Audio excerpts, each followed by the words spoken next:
கான்ஸ்டிடியூஷன்ல வந்து இந்த மாதிரி ஒரு அமெண்ட்மெண்ட் நமக்கு கையில வர வரைக்கும் இப்போ கான்ஸ்டிடியூஷன்ல என்ன இருக்கோ அதுதான் நம்ம ஃபாலோ பண்ணி ஆகணும். அமெண்ட்மெண்ட் வந்து பார்லிமெண்ட்லயோ இல்ல வந்து அசம்பிளிலயோ வர வரைக்கும்.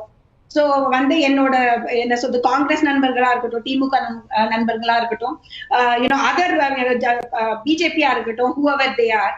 சோ டில் த டைம், ஏன்னா நம்ம எல்லாருக்குமே வந்து கான்ஸ்டிடியூஷன் புக்கு தானே எடுத்துட்டு போறோம். சட்டமன்றத்தை இல்ல வந்து நீங்க பாராளுமன்றத்துல பாத்தீங்க அப்படின்னா இப்போ ரொம்ப நல்ல விஷயமா இருக்கு. ராகுல் காந்தி எப்பவுமே ஒரு கான்ஸ்டிடியூஷன் புக்கை கையில வச்சுட்டு தான் பேசுவாரு. It's wonderful stature. ஏன்னா அது என்ன அவர் வந்து திரும்ப எம்பசைஸ் பண்றாருன்னா கான்ஸ்டிடியூஷன் அப்படின்றதுதான் யுனிக், அதுதான் வந்து ஃபைனல்.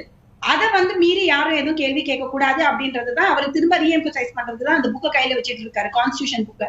அந்த கான்ஸ்டிடியூஷன் புக்ல இப்ப கவர்னர் அப்படின்றது வந்து ஒரு கான்ஸ்டிடியூஷன் போஸ்ட் இருக்கிற வரைக்கும் உங்களோட என்ன சொல்றது உங்களோட தலைவருக்கு மரியாதை கொடுக்கிற மாதிரி, அவரோட கொள்கைக்கு மரியாதை கொடுக்கிற மாதிரி கான்ஸ்டிடியூஷன்ல இருக்கிற எந்த ஒரு பொசிஷனையும் நம்ம வந்து டிஸ்ரெஸ்பெக்ட்ஃபுல்லா பேசக்கூடாது அப்படின்றது என்னோட பேசலாம்.